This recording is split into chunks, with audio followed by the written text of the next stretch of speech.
It's very interesting, isn't it? We see his personality and dominance come across on the pitch, but even in interviews like that, you get a sense of his presence and how at ease actually his teammates are with him. Yeah, and it's natural. And you have to have that self-belief, borderline arrogance that you're going to be the match winner, the game changer, because having spoken to these guys and played with some, they believe that. They genuinely believe and want to be the best player on the pitch. And when you've got them that kind of mindset and you're able to fit the games the way he does, you're going to get asked them questions and you've got to answer honestly. And yeah, they tried to defend him, but he scored and they won the game. There's only certain players that can walk into a change room, a big change room, a winning change room, and go into that culture and just fit in seamlessly like that, so quick. There's an arrogance that you have to have, which is a nice arrogance, but there's a confidence of you know what, I'm the guy. I come, I deliver. That's what he's walked in with, and he's obviously delivering so much and so well in the early part of the season, but he's a problem. I think it's his greatest attribute, his confidence. I know he's a natural goal scorer and timing and all that stuff, but his personality in those moments is what I think what separates him. You know, it's almost like he expects and he demands it. And I think Des said, "Oh, they stopped you." You know, what they tried. Yeah. But the problem is that kid. You love that. You know, that all those experienced centre backs that he played with, whether it's Meunier or Hummels or Sule, you know, they thought they had the upper hand. And all it takes is a little moment. I mean, Jolien, it's not even on. You know, it's not even a chance.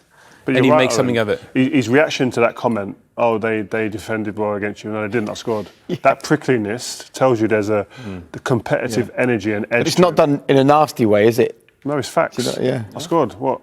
Nothing. You can't talk to me now. That's the way he'll be talking to them defenders. It's crazy, but I love it.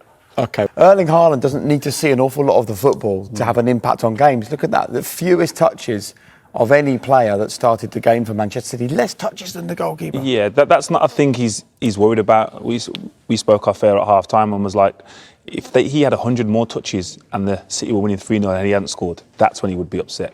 Him having 11 touches and not scoring isn't a thing. It's when the team scores and they win and he hasn't scored. I'm sure that's what's the frustrating thing for him. What I love about him as well, there's a lot of strikers, young and old, who will have minimal touches in the game. He had 11 at half-time, who will be panicking, who will be frustrated, who will be going searching the ball and affecting the team shape by getting out of position and going searching to get more touches so that they can feel like they're part of the game.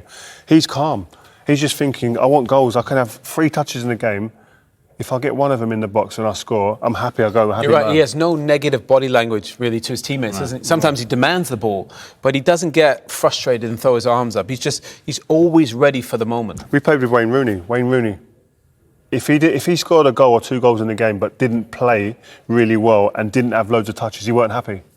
Really? This guy is a total opposite. Give me minimal touches and give me goals, I'll die a happy man. That's the way he is. That's the way he breathes about football, is that it's all about the end product and scoring goals, deciding games. All right, well, the winner was special. The equaliser wasn't bad, was it?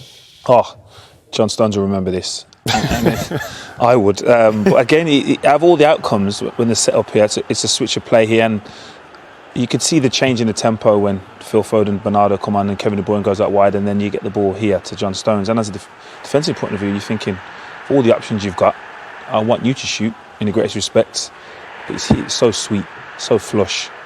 Again, I wasn't lucky enough to score any goals like that in the games. Maybe in training I would attempt it, but what a strike. It looked like the goalkeeper was going to... If you look at the final angle, it's a strange one, isn't it? It looks like he's there, and then he almost takes his hand away. Yeah, again, he might be unsighted by the defenders in front of him, but yeah, from a goalkeeping point of view, he's knee down, like bent his knees, and obviously his timing's all off, but again, it's a clean strike. I'm sure the goalkeepers union will be protecting him and finding some sort of excuses online that we'll see in the show later.